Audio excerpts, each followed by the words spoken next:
Shalom, perkenalkan nama saya Miragel Sumilat dengan NIM 18142010119, kelas A1 Keperawatan semester 7, Universitas Pembangunan Indonesia Manado. Pada saat ini saya akan memberikan penjelasan secara singkat mengenai perencanaan tindakan keperawatan pada lansia dengan masalah komunikasi.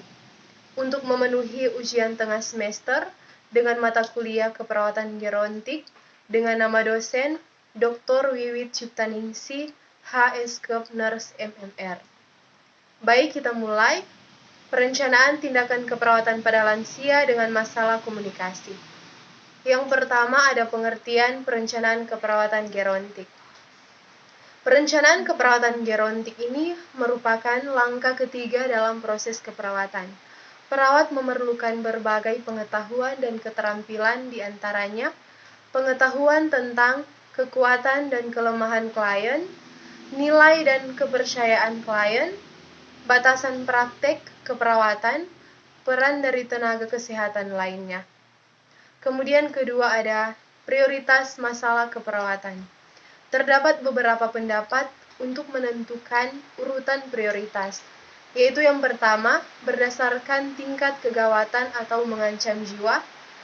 Penentuan prioritas berdasarkan tingkat kegawatan atau mengancam jiwa yang dilatar belakangi oleh prinsip pertolongan pertama dengan membagi beberapa prioritas, yaitu prioritas tinggi, prioritas sedang, dan prioritas rendah.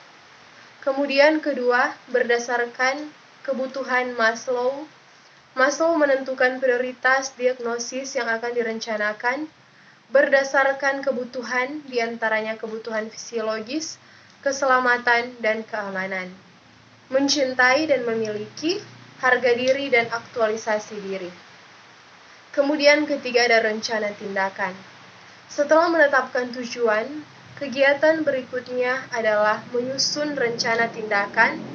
Berikut ini dijelaskan rencana tindakan beberapa masalah keperawatan yang lazim terjadi pada lansia.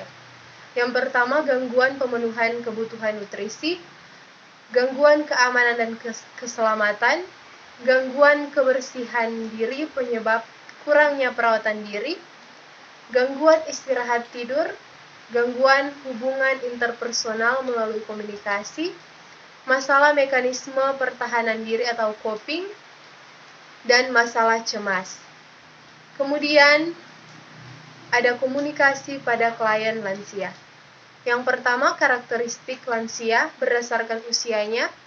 Organisasi Kesehatan Dunia WHO mengelompokkan usia lanjut menjadi 4 macam, yaitu pertama, usia pertengahan atau middle age, kelompok usia 45 sampai 59 tahun. Kedua, usia lanjut atau elderly, kelompok usia antara 60 sampai 70 tahun. Ketiga, usia lanjut usia atau old, kelompok usia antara 75 sampai 90 tahun.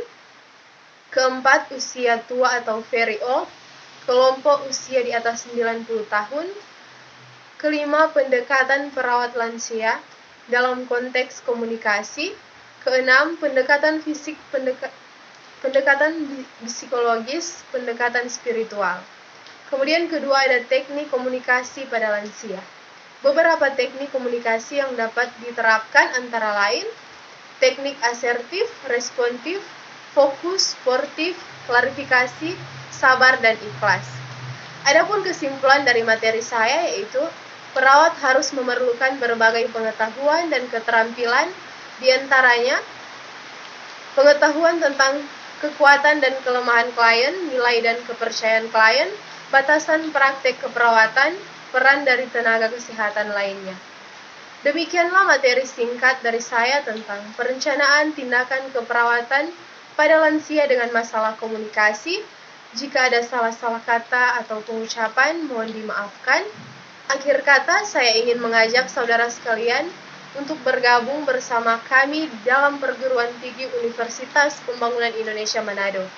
Karena di Universitas Pembangunan Indonesia Manado ada begitu banyak pilihan fakultas seperti Fakultas Keperawatan ditambah dengan profesi nurse, Fakultas Hukum, Fakultas Pertanian, Fakultas Sastra, Fakultas Teknik, dan Fakultas Fisip. Maka dari itu, saya mengajak yang masih bingung memilih perguruan tinggi, ayo bergabung bersama kami menjadi bagian dari Universitas Pembangunan Indonesia Manado. Maju UNPI, Jaya UNPI.